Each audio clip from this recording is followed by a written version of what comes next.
démarrage foofu la ñuy jeexalee tey à 18h Ndeeram. lay ñu ngi lay gërëm bu baax ba ëllëg incha allah ñoo dellusiwaat ci professeur Issa Samb professeur journée yi nan lay tëddee ak tamit bu ngeen noppee ci liggéey gi bu ngeen ko tënkee nu ngeen ko def mbaa du ngeen ko dencaat ci tiroir yi wala ñoom déedéet ñu si jàpp déedéet choix ni muy doxee pays bu ñu dem suñu defee suñu journée pare on fait les rapports généraux qu'on dépose au niveau de nos États. D'accord. Pour wax chaque thème. journée yi ni muy tëddee mooy choix dafa bëri ay thématiques. am na thématique boo xam ne dafay laal si matériaux minéraux lépp lu laal si minéraux matériaux miniers. am na thématique boo xam dafay laal si lépp loo xam ne moom la ñuy wax chimie organique bi organique mooy tout ce qui est les médicaments. les plantes médicinales def si laal. am na boo xam dafay laal si l'eau ak environnement. tout ce qui touche l'eau environnement daf si laal. am na boo xam dafay laal si tout ce qui est chimie application mooy la chimie théorique toutes ces applications. am na aussi boo xam dafay laal si tout ce qui est chimie agroalimentaire. thème bu nekk dafay nekk ay groupe thématique si biir groupe thématique yi sunu doctorants yi ak yenn chercheurs yi ñu ñëpp dañuy def ay présentations par des communications orales.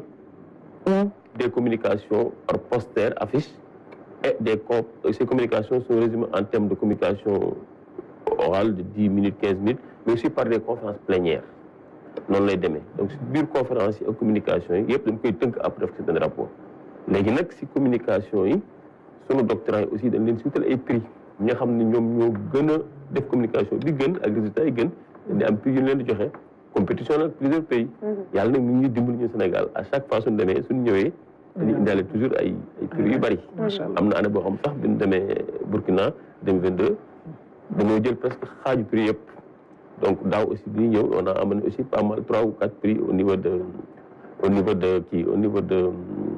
Yamoussoukro maintenant journée yi ni muy tënkee premier jour bi dafay nekk jour boo xam ni c'est mooy nekk mise en place bi ak autorités yi ñooy ñëw par notre ministre tutelle mais ren nag puisque dafa laal ministère yu bëri bi ñu ko defee patronage bi président de la République ak l'égide du premier ministre dañ si boole ministre du pétrole des mines monsieur Birame Souleye Diop mais aussi ministre de l'environnement et de la transition écologique notre collègue professeur Daouda Ngom et aussi notre ministre tutelle le ministre de l'enseignement supérieur et de la recherche donc ñoom ñooy ñëw si journée bi mais voilà assainissement vous êtes invité parce que vous êtes dedans voilà surtout que c'est un docteur ça montre qu'il maîtrise bien la recherche donc day am table ronde dans un premier jour bi table ronde bi il y a les ministères tutelles qui seront là mais aussi il y a la SAR il y a l'ANER il y a INPG et il y a Petrosen ñoom ñooy def première table ronde bi après nag li des ay conférences plénières lay nekk après durant les 4 jours nag c'est les communications orales et les posters pour que ku nekk pays bu ne wone ses résultats si domaine de chimie bi ak say xarañ après day am compétition foofu nag ay prix yoo xam dañ koy jox surtout suñu doctorants yi nga xam ne ñoo nekk si en phase de préparation. je pense que mën nañu yaatal invitation yi am na ñu nekk TikTok di jàmb on dirait que c'est de vrais chimistes am na ñu nekk TikTok di jàmb ay diwo ñoom seen peut-être soo wàccu bi mën na leen dugal ci sensibilisation surtout ça c'est juste pour rire mais par rapport aux hydrocarbures seen thème bi sax dugalaale nekk gis nañ ne pétrochimie nekk na benn levier boo xam ne mën na am valeur ajoutée léegi si rapport d'exécution budgétaire bi gis nañ ne aussi lu gën a tirer croissance bi c'est les hydrocarbures léegi par rapport ak pétrochimie yan genre produit lañ mën a fabriquer localement ngir ñu gën a mën a permettre aux Sénégalais ñu mën a gën a gis seen bopp ci wàllu exploitation des hydrocarbures. waaw loolu am solo la parce que soo xoolee pétrole dafa bëri ay dérivés tey table bi ñu toog rek plastique bi c'est des dérivés du pétrole c'est des polymères il faut reconnaître que tout ce qui est matériaux en cela s'ajoute tout ce qui est tous les produits pétroliers qui l'accompagnent. Il n'y a pas seulement l'essence, kérosène, gasoil, il n'y a pas que ça. Mais n'oublie pas que même la Sénélec, sa matière première, c'est le fioul. En dehors de ça aussi, il y a plusieurs matières premières qui nous déroulent du pétrole. En termes de matériaux, en termes de comment on l'appelle là, les produits lubrifiants, etc., etc. Donc, dafa nekk domaine bu yaatu jaatu boo xam ni expertise bi dafa laal lu bëree et puis dafa bëri ay métiers. Voilà, parce que su ne pétrole rek y a pas que le chimiste mais il y a le mécanicien dafa laaj ay domaines yoo xam ne dafay toucher toute l'économie mais mu nekk loo xam ni lu am solo la pour que réew mi ñu bañ a jël pétrole bi rek di ko importer mais ñu jéem a xool aussi à l'interne comment on peut créer des dérivés pour pouvoir maîtriser notre pétrole parce que importer seulement ça peut pas trop apporter beaucoup d'argent, beaucoup d'expertise, surtout en termes d'emploi. Mais plutôt essayer de faire une expertise locale pour pouvoir faire nos propres produits. taxawalee industrie. Voilà. Aziz. waaw soo Chine laay dikkaat tey jii fësal bi ba nit ñi permettre nit ñi di ko gën a xam bu baax wàllum communication bi dafa mel ne lu des bu dul journée yi duñ dégg lu bëri ngeen di yëngu ci yenn activités yu bëri. loolu moom lu dëgg la maanaam sax ñun chercheurs yi dañu war a gën a travailler ci communication ak vulgarisation parce que dafa am loo xam ne ñun mënuñu ko moo tax dans les universités dafa am ay bureau yoo xam ni il ne gère que ça la communication la vulgarisation su ma demee par exemple man jaar naa CNRS voilà bi ma nekkee CNRS France y a des bureaux yoo xam ne il gère que ça il gère que tout ce qui est communication tout ce qui est vulgarisation de nos activités ce qui nous permet d'avoir des links industriels vers les projets de recherche vers d'autres financements donc je pense qu'en termes de communication sur la recherche, je suis parfaitement d'accord. Il y a des problèmes, il y a du boulot à faire.